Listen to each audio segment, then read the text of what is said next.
Hello, everyone. We're doing an Ask Me Anything for our Patreon, and our patrons have sent in a bunch of questions. So without further ado, let's fire away. My first question comes from Simon Carles, and he said, a question for Jake. What genres would you make games in now if you had a choice based on the ease of building and the likelihood of success?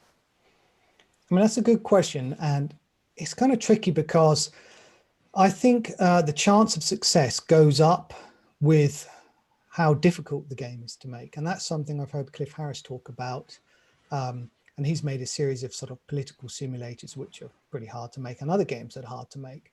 So, and his theory is really that because not many other people can achieve that, because they're all sort of doing popular, easier genres, there's less competition. So I think there's some merit to that theory.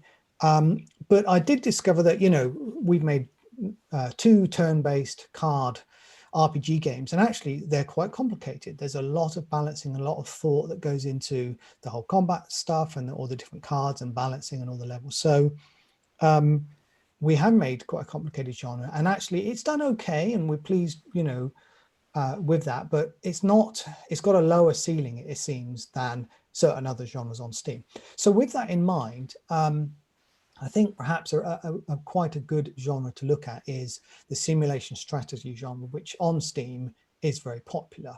Obviously, the genre, should be different on consoles and mobile probably.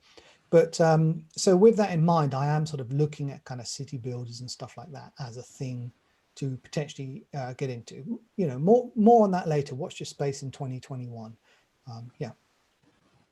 Okay, great. So Simon had a second question as well, which is, what's the biggest surprise you ever had in your development career? So Jake, maybe you can say one, and I'll maybe say a surprise as well. Sure, that's a good question. So I think the first biggest surprise, well, actually, was I'd made 4 games, and then I got contacted by Big Fish Games to be a contractor for them and make a game for them. And that game was Fairway Solitaire. So it was quite a surprise being contacted by them. And then that game did very well on the casual download sites. And I was going to sort of casual game conferences, and people would come up to me and tell me how much they loved the game and how, how good it was. Even people from PopCap sent us emails saying, it's a great game. So that was pretty cool. That was a good surprise. How about you? Well, I think one big surprise for me was when we'd made Regency Solitaire primarily for the casual portals, and it had done quite well on there.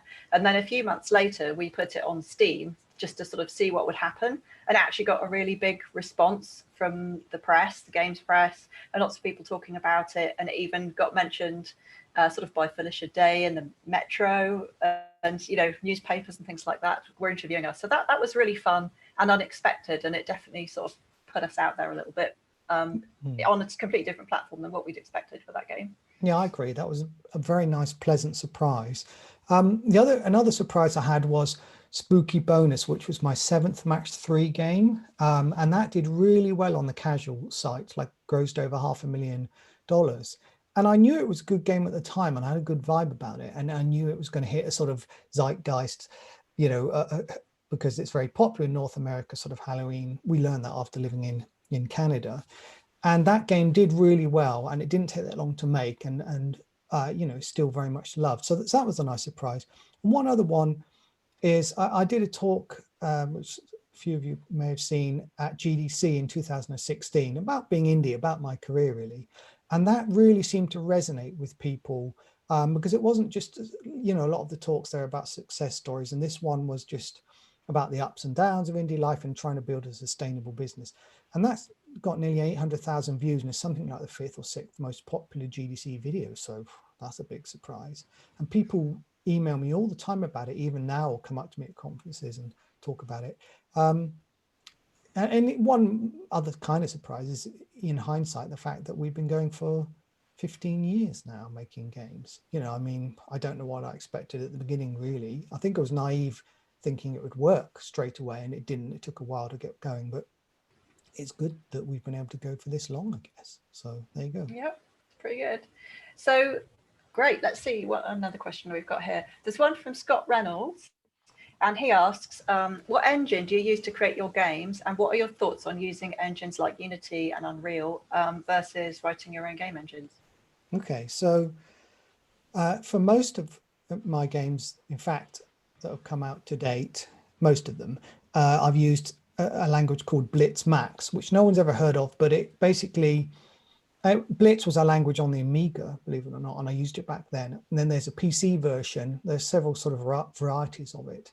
And it's an object-oriented language that sits on top of C++ libraries. And so within that, I built my own framework. I called it a game framework. It's kind of an engine that sits on top of stuff which handles all the sort of graphics and sound and file handling. But you can actually modify the core language underneath if you want to delve into C++. So most of my games are in that. It's very flexible, good language, worked well on PC, but it's not really been supported for quite a few years now. I mean, it's sort of open source now. So in terms of sort of something like Unity or Unreal, I mean, Unity, it has many advantages, mainly because if you make something in Unity, you can obviously put it on other platforms pretty easily. And you don't even have to do that work yourself. Once you've done, say, the PC version, you could then give it to a porter and then they could get on with it. Whereas giving them something in Blitz Max would be a lot harder for them to port. They'd have to rewrite all the code or wrap it in some way. So that's good. The other thing is you can collaborate with other people, and there's loads of resources out there to search. I mean, you know, for those who don't know, I'm using Unity at the moment for another project I'm working on that's not yet announced, but we will announce that in 2021. And I've been enjoying learning it. I mean, there are definitely a few weird oddities about it and problems, but there's also some good stuff about it. And, you know, I probably will be using it in the future because it was about time I modernized. Also, as a sort of fallback thing, I figured that worst case, if I get good at it, I can probably do contract work in Unity, you know, if I needed to. Obviously, I'm trying to, you know, make games with Helen that are successful on their own rights so that I don't need to do that. But it's good to have it as a fallback. So about making your own engine, you can learn a lot about making good, efficient, optimized code, a sensible system, rather than using something else, right? And when you're using another engine like Unity, if it doesn't do it in the way you expect, it's kind of confusing and you have to learn this new way. However, many people in the past, I know, used to get stuck on making their own engines for too long and never ship any games. So that's a real, you know, concern. One thing I did was I made a basic engine in Blitz Max and then shipped a game, then improved the engine for the next game and the next game and so on. So it was improved as I kept making games. And I think that's the only sensible way to do it. Because otherwise you can think, oh, yeah, I should make this feature very flexible and add in all this code and then never use it for you know, another game and so on. So it's better to develop it as you go along, which is the way I've done things. Okay, great. And okay, just looking at the questions here. This is an interesting one, and I don't think we've necessarily got a simple answer for this, but Michael Klaus Schmidt asks, when we look at Steam review numbers and try to guesstimate the total sales, is there a way to find out or estimate how much money was spent on marketing a particular game?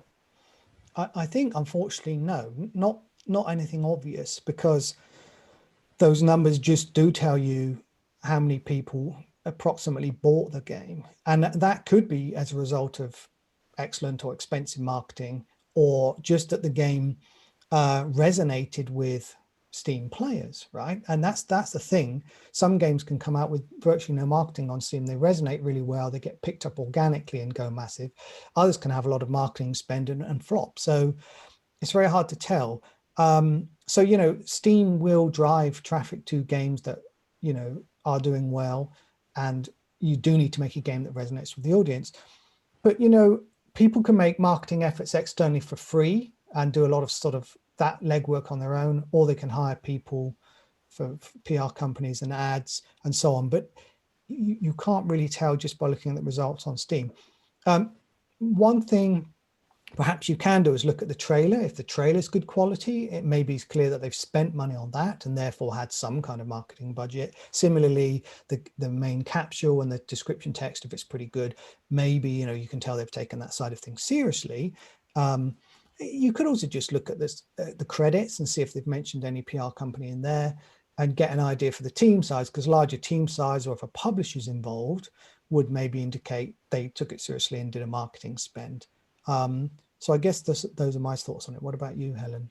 Well, my final suggestion is to sort of politely ask them. If you can ask them on Twitter, or get in touch with them some other way by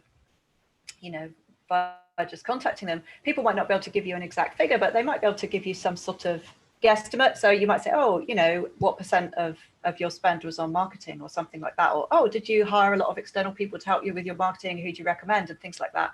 And you can just fish for a little bit of information, and some people might be at liberty to give you quite a lot of information, some might not. But in terms of percentage, what percentage did you spend, and things like that, that can give you a really good rule of thumb for how much you should consider spending on your game to get similar results.